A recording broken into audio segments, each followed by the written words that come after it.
Well, Coach, let's go back to the last game first. Okay. Look ahead. Yeah. Fair to say that, first of all, you guys took the last shot a little too soon, that they got the ball back with 4.3 seconds? Is that? Oh, yes, no Yeah. doubt. Yeah. Yeah. I mean, we went too fast. That's the bottom line. You don't ever want to do. You got the game where you got the last shot and it's tied. I mean, you want to shoot the ball under 4 seconds. Give yourself a chance to tip it in as it did after we got it back. But that's what should have happened in the beginning, and that's really my fault in a sense because I didn't give Ricky those instructions to when to when to go and not to go, and that's on me as a coach. You want to always at the end of the games make sure you're clear and make sure you give the kids. You don't want to leave any room in those situations for them to make mistakes. And we talked about timeout situations, and we talked about where we wanted to go and what kind of play. And I think we were pretty good in far as what we were trying to execute, but we went way too soon. And you get 4.3 seconds left, and you're figuring, now we got to get this thing to overtime. Yes. And then that play unfolds behind the backboard. Just tell me what was going through your mind when you watched that play unfold. Well, when they came out of the timeout and I saw the way they were set up, I knew we really were in the wrong defensive alignment because they had the little guard taking the ball out and they had their big guy. So immediately I knew they were going to throw it up and lob and throw it back to him and try to catch us in the open court, which they didn't have to throw a lob during the first half, but the same kind of play was fixing to happen. And in the middle of trying to adjust, I was telling Jarkel, don't worry about the big guy because he's going to throw it back to the guard. And Jarkel was in between. He was in between going to the big guy and trying to understand what I was saying. And I kept telling him, don't worry about him because I knew he was going to throw it right back. And they were going to have an advantage with Darren being on the ball. And in the middle of it, I thought Jarkel kind of figured out what I was saying, and all of a sudden he threw the ball. And however many years I think I was 53 today, and I've been playing coaching for 48 years. Started when I was 5. I've never seen that happen.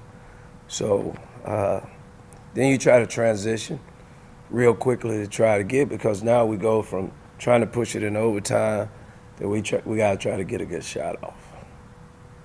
All right, and so then the play that unfolded, Jarkel got a good, decent look out there in the corner. Right. But what'd you see? And as Tajay puts in the game winner. Well, we had talked about the setup and the work we ended up with Tajay being on the backside and what we were going to try to do. Actually, what we wanted to do when it happened the first time. We had ran a play.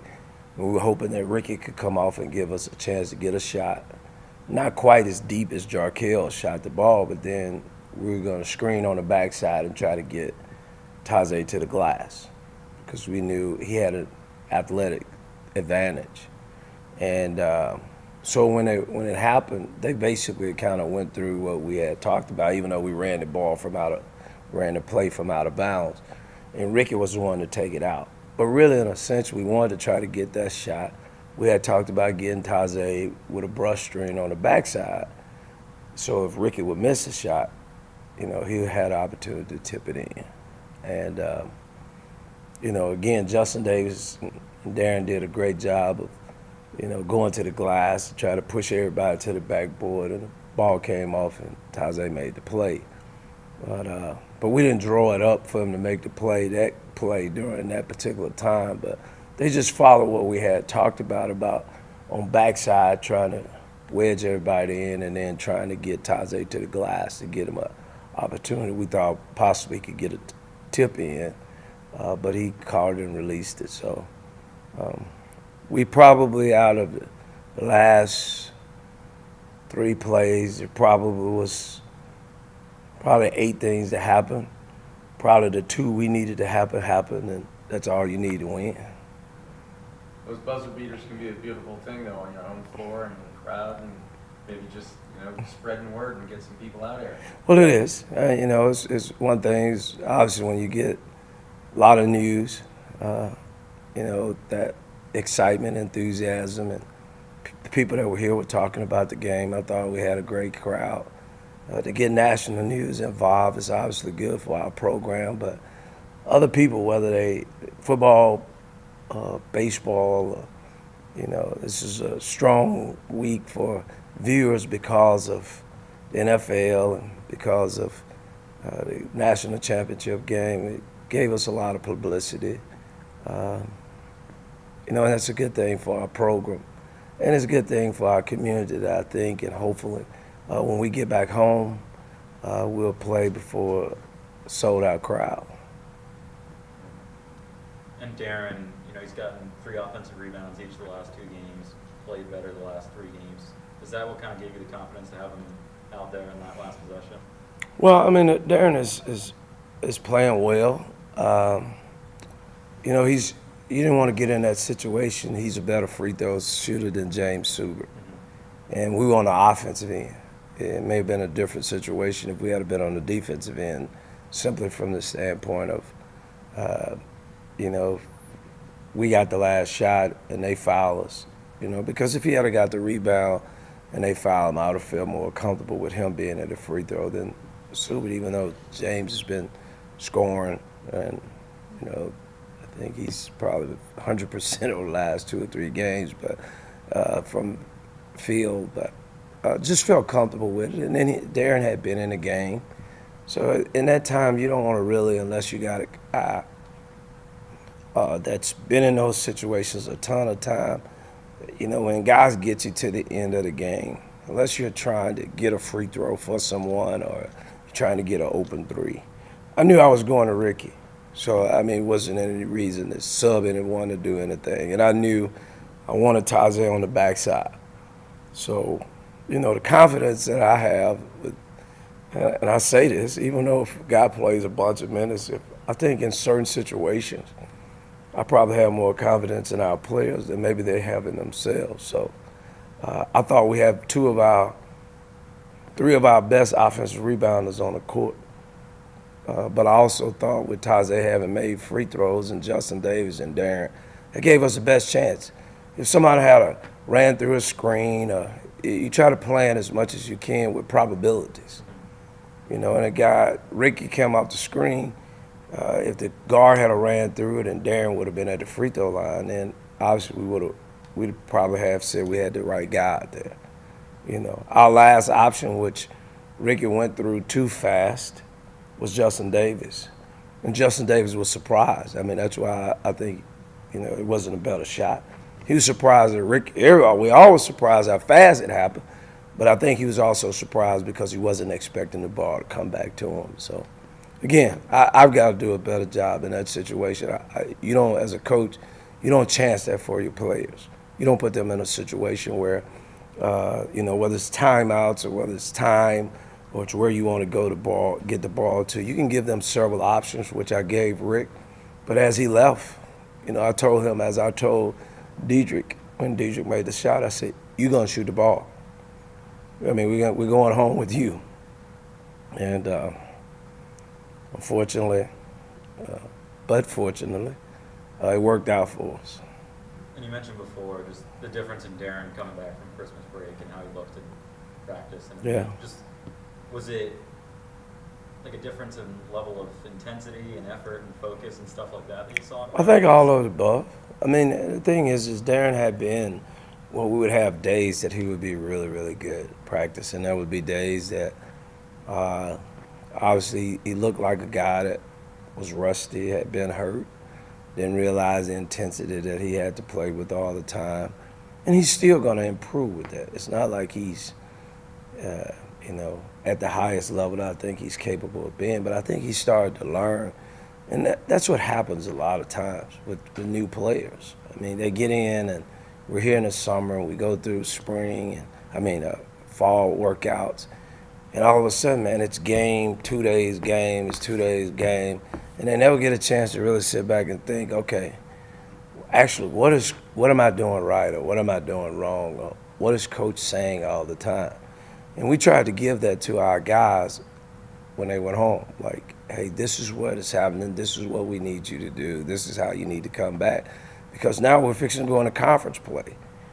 So we don't have time anymore as much for individuals as we are really focusing in on our team and also focusing in on our opponents. So it's just a change of mindset.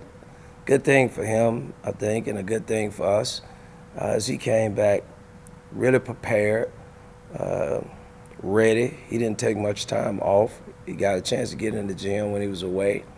He came back confident that he could help us, but I also think his mindset was the most important thing, and the attitude and his approach to practice, which has resulted in him playing.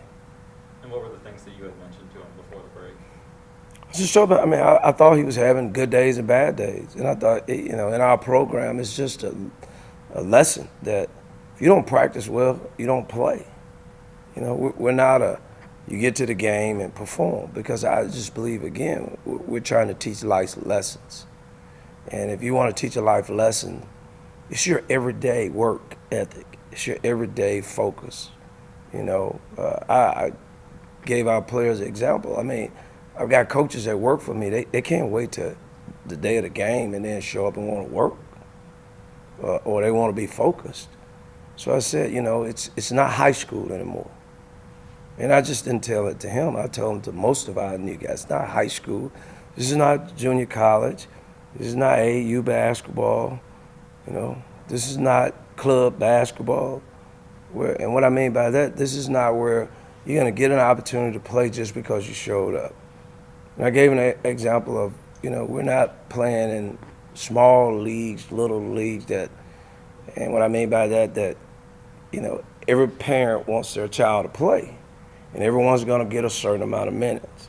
And I don't know what age group that is, but it's an age group that everybody plays, and everybody plays a certain amount of minutes. And, you show up and you're going to play, and some places they don't even keep score.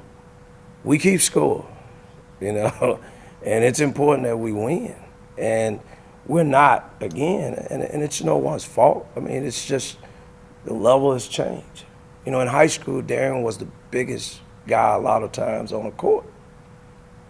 He's the smallest post player on the court right now. So his attitude and his approach to what we're doing, he can't take plays off. He take plays off out there now. You may get dunked on, you may get pounded on, you may get scored on, you may not even get a rebound.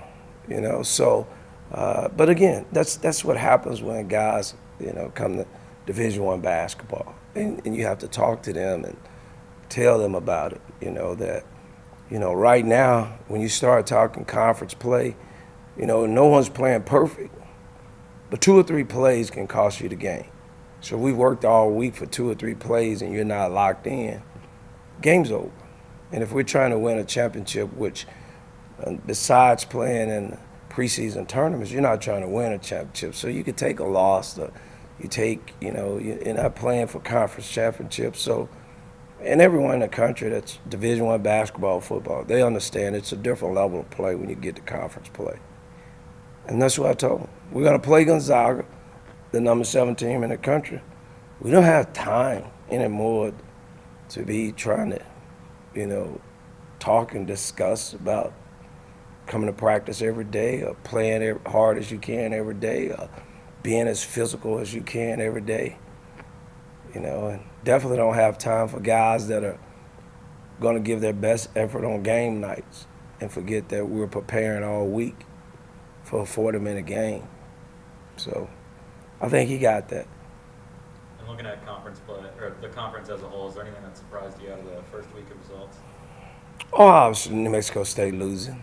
I think Cal Pops is really good. I saw a couple of their clips, and obviously I know some about their team just because of some of the players they had. But I mean, it doesn't surprise me where I'm so shocked that But no one would have predicted that they lost the first game. And other than that, it's what I thought it would be. Well, next up's Rio Grande Valley, which beat that Cal Baptist team. What about that team that had to come from behind win? They're playing a lot of people. Coach Hill has done a really good job. They try to get you up tempo. They want to play fast. I think what happened at Cal Baptist is their kind of game. At any minute they can, go on runs, caused mainly by their defense. They want to be in the open floor. And it's a contrast to the way we play in a sense. So we've got to make sure that we go there and control the tempo. And, they've got a couple of guys that are scoring the ball pretty well. And obviously we always got to try to take some of them away from their teams. And we'll be focusing on that the next couple of days.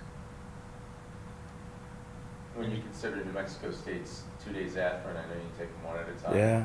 And as a competitor, you want to win every game. But how do you look at this road trip? Would 1-1 be a success in your eyes? Yeah, that's true. No, you're right. Because and I mentioned this before we even started the conference. Just to get a win is a great thing, I believe. It's that competitive, and I think as we keep moving along, it's going to show out. I believe if everybody stays healthy and everybody continues to move forward, every win is going to be a huge win. And if we can come on the road and be 1-1, it's been a success because I'm not sure how many people are going to go on the road and win 2 games this year on the road in our league. So, do we want to be 2-0? No doubt. I mean, that's why, and you talked about that's being competitive. But also, if we come back 1-1, regardless of where we won a game, it'll be a huge move in the right direction for us. And we realize it's not easy on the road, And I think New Mexico State can tell you that. I think Seattle can tell you that. I think Utah Valley can tell you that. It's not easy on the road. And if somehow we could come out 1-1, I think the guys at Seattle would say right now if they could have got out of this week 1-1, or the guys at Utah Valley could have got out 1-1, they'd have called it a successful week. So I'm not going to think that we're this high-powered program or team that if we come out here 1-1, that I won't be a happy guy coming back to Bakersfield, especially with 2 games back home. So if we can somehow win 1 game, I think it puts us in a very good position. I think if we win 2 games, we probably start moving to a possibility of being in the driver's seat in our league just because, again, I think it's just going to be that tough. When you have, you have travel partners and whatnot, this sort of just occurred to me. So you have Rio Grande Valley and New Mexico State. Now I don't know the answer to this question, so I'll just ask it. Yeah. How much more difficult is it when you're playing 2 teams that maybe aren't similar as opposed to maybe they're sort of blueprint of each other? If you have the same, going up against the same system, maybe not the same talent, the same type of team. Makes it easier. Yeah. Yeah. Is that the case or not the case this week? Are they vastly different? Yeah. I mean, it's just the way that they play. Rio Grande is going to depend on, again, getting in the open floor, trying to take advantage of numbers, try to get as many possessions off steals and turnovers. New Mexico State is one of those teams that they're capable of going in and away. They can go with a smaller team. They can go with a bigger team. They can play zone. They can press you. They can wear you down with people, which I think I was just walking in, and one of our coaches said, I think they play like 12 guys in the first half. So, they're deep and athletic, and they're big and, confident. So it's a different style that you'll see. And obviously, again, I think it would be easier if they played the same way, if the talent level's the same way, system was somewhat the same, because it's a quick turnaround, and that's it. Because of the first end of the trip, we're having to travel a long ways to get there. We don't have a whole lot of time once we get there, and and then we're right back to Las Cruces. So it's a tough trip, but it's a tough trip for everybody in the league, and somehow we got to try to figure out and come on top.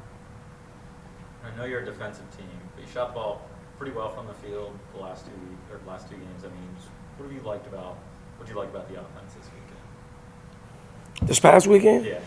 I mean, I think this team is the best shooting team I've had since I've been here, from top to bottom. We shoot it on a consistent basis. But this group of guys, and again, I just say this because it happens, I feel like they've worked harder